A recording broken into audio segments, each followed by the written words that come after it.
नमस्कार, जय श्री राम।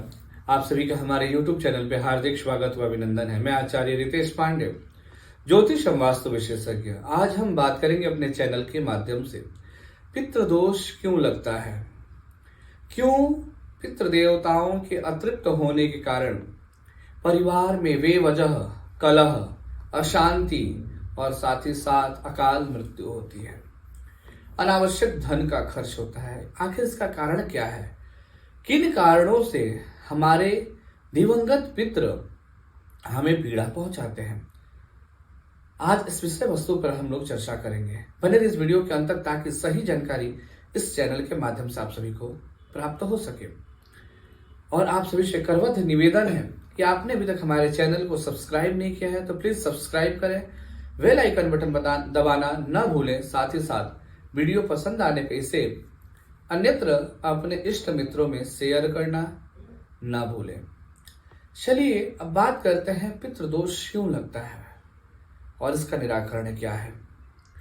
सबसे पहले आप सभी को एक चीज स्पष्ट कर दूं कि पितृ दोष लगने का कारण क्या है।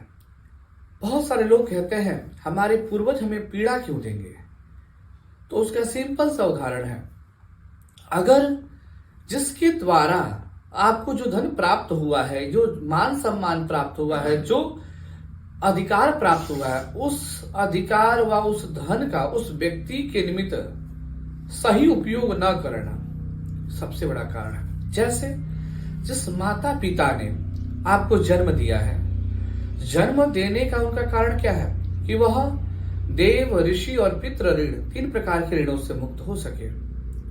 ऐसे परिस्थिति में वह पुत्र की उत्पत्ति से पितृ ऋण से मुक्त हो जाता है। इसका कारण, पुत्र उत्पत्ति का कारण सिर्फ यही है कि उनके आतुर काल में, आतुर काल का तात्पर्य मरणो अवस्था में, मरने से पूर्व और मरने के बाद पुत्र जो है पिता के द्वारा अनेकों प्रकार का दान उपदान करा सके, उसकी अंत्येष्टि क्रिया विधि विधान पूर्वक करा सके।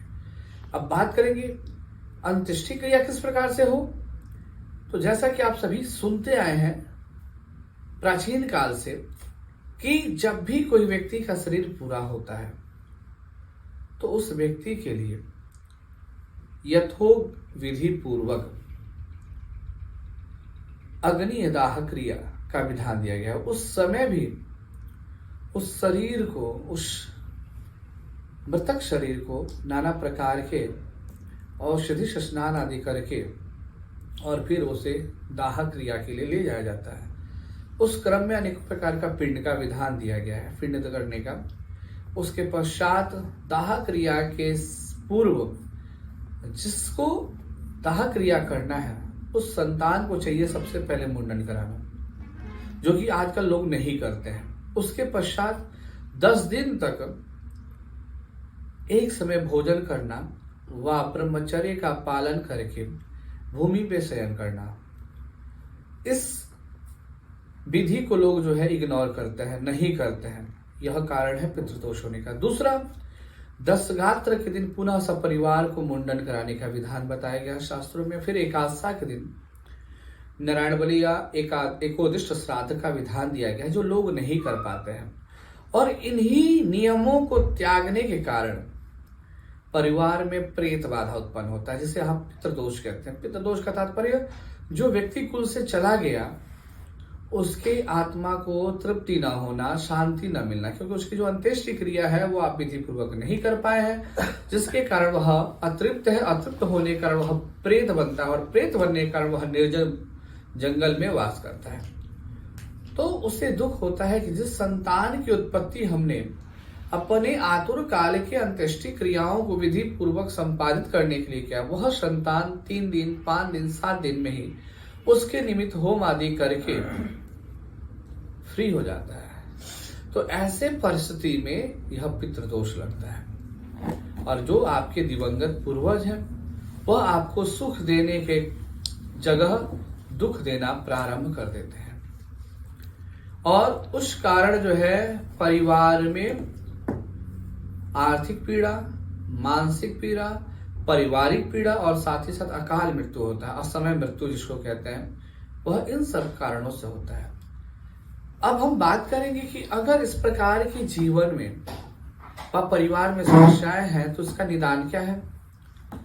तो शास्त्रों की माने तो विधि विधान पूर्वक पंचमी, सप्तमी, नवमी, एकादशी या त्रयोदशी या अमावस्या के दिन सुयोग्य ब्राह्मणों के द्वारा गंगा तीर, गंगा के तट पे जाकर के नारायण बलि या त्रिपिंडी श्राद्ध के पूजन को संपादित करें।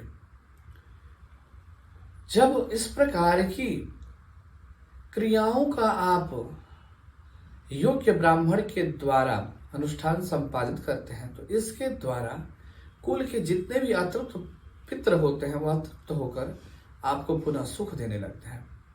कारण जिस घर में पितृदोष होता है उस घर में देवताओं का भी वास नहीं होता। उस व्यक्ति का किया हुआ नित्य का पूजन पाठ दान उपदान सब निष्फल हो जाता है। इसलिए सभी कार्यों को छोड़कर हम मनुष्यों को चाहिए अपने पितरों की शांति के लिए सुयोग्य ब्राह्मण देवताओं के द्वारा गंगा नदी के किनारे यज्ञ या तो नारायण बलि या त्रिपिंडी श्राद्ध को विधि पूर्वक कराएं, जिसके द्वारा पितृदोष से शांति मिले। तो आज के इस वीडियो में इतना ही। मिलते हैं किसी नए वीडियो के साथ। तब तक के लिए आप सभी को मेरा नमस्कार, जय सिया राम। आप सभी को ज्योतिष व वास्तु से संबंधित या रत्न से संबंधित किसी भी प्रकार की जानकारी प्राप्त करनी हो तो आप हमसे हमारे दिए हुए नंबर के द्वारा संपर्क कर सकते हैं। और साथ ही साथ किसी भी प्रकार के रत्न का अगर आपको जरूरत हो तो वह भी आपको हमारे यहाँ से लैब टेस्टेड रत्न भी प्राप्त हो सकता है।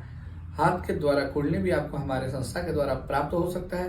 तो इस प्रकार के सुविधाओं के लिए आप हमें संपर्क कर सकते हैं। नमस्कार, जय श्री राम। ज्योतिष, वास्तु व रत्न से संबंधित किसी भी प्रकार की जानकारी प्राप्त करना हो तो आप मुझे व्हाट्सएप, हमारे ईमेल नंबर या फिर आप इस वीडियो के माध्यम से कमेंट बॉक्स के द्वारा भी सवाल जवाब कर सकते हैं। जो आपका सवाल होगा उसको सटीक जवाब यहाँ से आपको प्राप्त हो जाएगा।